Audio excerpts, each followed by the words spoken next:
বাংলাদেশে এমন একজন ব্যক্তি রয়েছে যাকে সোশ্যাল মিডিয়া ব্যবহার করে এমন লোকদের মাঝে কম বেশি সবাই চিনেন। আসসালামু আলাইকুম। আমি যেহেতু ইউটিউবে নতুন, তাই প্লিজ আমার চ্যানেলটি সাবস্ক্রাইব করে আমার পাশেই থাকুন। তিনি তার বেসুরো গলায় গান গাওয়া, কবিতা বলা, কখনো রাজনৈতিক বক্তব্য দেওয়া, কখনো রাজনৈতিক নেতা হওয়া, কখনো বিভিন্ন ইন্টারনেটের মিমের উপাদানে পরিণত হওয়ার জন্য সর্বাধিক আলোচিত এবং সমালোচিত হয়েছেন। হ্যাঁ, আপনার মাথায় যার নাম আসছে আমি তার কথাই বলছি। তিনি আশরাফুল আলম সাঈদ, বর্তমানে হিরো আলম নামেই অধিক পরিচিত। হিরো আলম বাংলাদেশের আলোচিত সমালোচিত এক ব্যক্তির নাম, যিনি মিউজিক ভিডিও, গান, সিনেমায় অভিনয়ের মাধ্যম দিয়ে সোশ্যাল মিডিয়া জগতে পরিচিত লাভ করেন। আজ আমরা তাকে নিয়েই কথা বলবো, আপনাদের কাছে কিছু তথ্য তুলে ধরবো যা আপনার চিন্তার খোরাক হবে। হিরো আলম প্রথম কোনো বাংলাদেশি সোশ্যাল মিডিয়া ব্যবহারকারী ব্যক্তি যিনি তার বেসুরো গলার জন্য সারা দেশে তথা সারা বিশ্বে পরিচিত হয়েছেন। হিরো আলম একমাত্র বাংলাদেশি সোশ্যাল মিডিয়া ব্যবহারকারী ব্যক্তি যাকে নিয়ে বিশ্বের সব বড় বড় নিউজ প্রতিষ্ঠানগুলো নিউজ করেছে। Al Jazeera, BBC, news Arabic, Telugu news, Times of ইন্ডিয়ার মতো পাগাবাগা নিউজগুলো তাকে নিয়ে সংবাদ পরিবেশন করেছিল। 3. হিরো আলমই একমাত্র সোশ্যাল মিডিয়া ব্যবহারকারী ব্যক্তি যিনি একই বছর বাংলাদেশের 3টি স্থানের সংসদীয় নির্বাচনে অংশগ্রহণ করেন। চলুন দেখে আসি তিনি কিভাবে রাজনীতির সাথে জড়িয়ে পড়ে। 2022 সাল 2022 সালের 10 ডিসেম্বর বিএনপির সকল সংসদীয় সদস্যগণ পদত্যাগ করেন। এতে বগুড়া সংসদীয় আসন 6 এবং 4 ফাঁকা হয়ে যায়।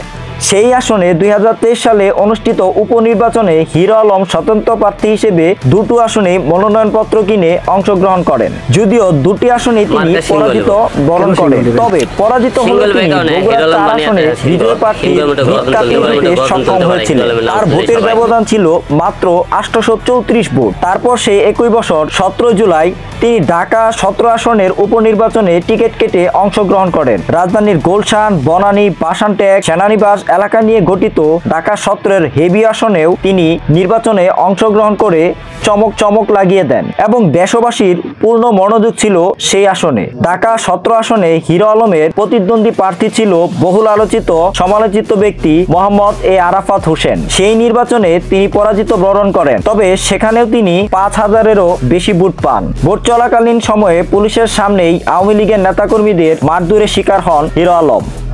তবে ভোট চলাকালীন পুলিশের সামনেই তিনি আওয়ামী লীগের নেতাকর্মীদের মারধরের শিকার হন এবং ভোটে অনিয়মের অভিযোগ এনে ফলাফল প্রত্যাখ্যান করেন। এরপরই তাকে নিয়ে শুরু হয় নতুন আলোচনা। তার উপর হামলার ঘটনায় জাতিসংঘ উদ্বেগ প্রকাশ করেন। মার্কিন পররাষ্ট্র দপ্তরের মুখপাত্র তার নিয়মিত ব্রিফিংয়ে সেই ঘটনাটি নিয়ে আলোচনা করেন। হিরো আলম যে শুধু এইবারই প্রথম আন্তর্জাতিক মিডিয়ার শিরোনাম হয়েছিল তা কিন্তু নয়, এর আগেও তিনি আন্তর্জাতিক মিডিয়ার শিরোনাম হয়েছিল। কেন হয়েছিল জানেন?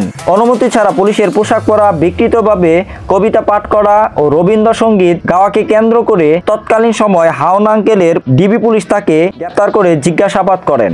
সে সময় প্রথমবার বিশ্বের বড় বড় সকল মিডিয়ার শিরোনাম হয় হিরো আলম, যেমন BBC, AFP, Arab news, Times of India, Al Jazeera তাকে নিয়ে নিউজ করেন। তারপর পুলিশ তাকে ছাড়তে বাধ্য হন। তিনি শেষবার আলোচনায় এলেন গত 8 সেপ্টেম্বর 24 সালের বগুড়া আদালত প্রাঙ্গণে মামলা করতে গিয়ে হামলার শিকার হন তিনি। সে সময় তাকে চ্যাংদোলাও দেওয়া হয়, পরে তাকে কান ধরে উঠবস করানো হয়। আসুন জানি তিনি কেন আদালতে গিয়েছিলেন। হিরো আলম আওয়ামী লীগের সাধারণ সম্পাদক ও সেতুমন্ত্রী উবাইদুল কাদের উরফে কাওয়া কাদের এবং সদ্য সাবেক প্রধান নির্বাচন কমিশনার কাজী হাবিবুল আওয়ালের বিরুদ্ধে মামলা করতে গিয়েছিলেন। আদালত প্রাঙ্গণে থাকা বহু মানুষের সামনে তাকে মারধর করা হয়। সে সময় পুলিশ উপস্থিত থাকলেও তাকে সাহায্য করতে এগিয়ে আসেনি। পরে স্থায়ী লোকজন আহত অবস্থায় উদ্ধার করে তাকে শহীদ জিয়াউর রহমান মেডিকেল কলেজ হাসপাতালে পাঠান। আর এই হামলার জন্য তিনি বিএনপিকে দোষারোপ করেন।